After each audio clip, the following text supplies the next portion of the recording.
So this is the tool that I use to interlock my hair, and I've just kind of picked a bracelet that I had lying around, and then I think I had this, they were kind of joined, and I just split it, and then I just put glue gun around it to put it like that. Anyway, so this has two ends. It has a thicker end for when there is still kind of space in between your scalp, because it's been a minute since I did my retie. And when it's got that big gap, it kind of works well to use the bigger side, and then the smaller side when the space is smaller. So you can use this if you have bigger locks, or if you have your locks are quite tiny. Sometimes I do use this from when I start doing the rotation. So I use the 4-point rotation, and what I'll do is I'll kind of feel around my hair to just feel where the hair is more flat. I don't know if that's visible. You can see sort of it forms this sort of V shape. You don't want to go through here, because if you go through here, you're going to end up with a hole. So you want to go the opposite side. So I will tend to kind of go in through this way, as opposed to going in sort of in the section where it's forming the two sides from back to front.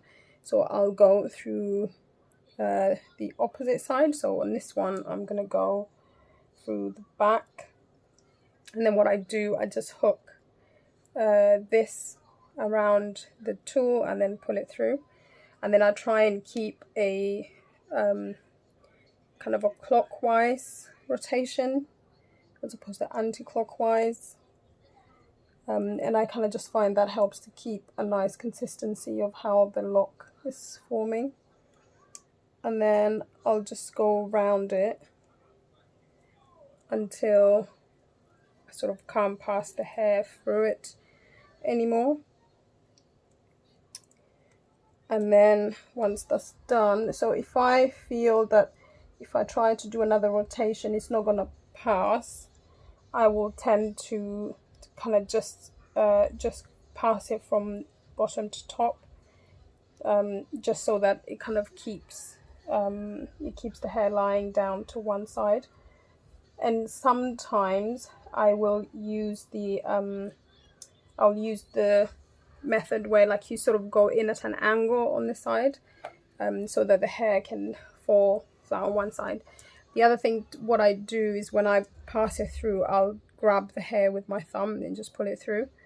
And what you don't want is to have the hook just sort of slightly bent to one side, because what that happens is it snags on the hair. It's quite uncomfortable and sometimes painful.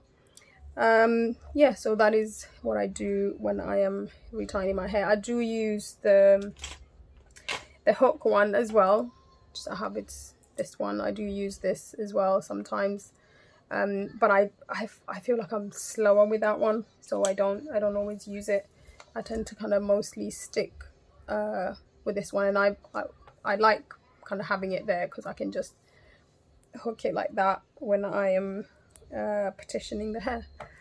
And that is my process. So I've got this much left for the front, so maybe not that many lines, maybe about 4 or 5 lines left there.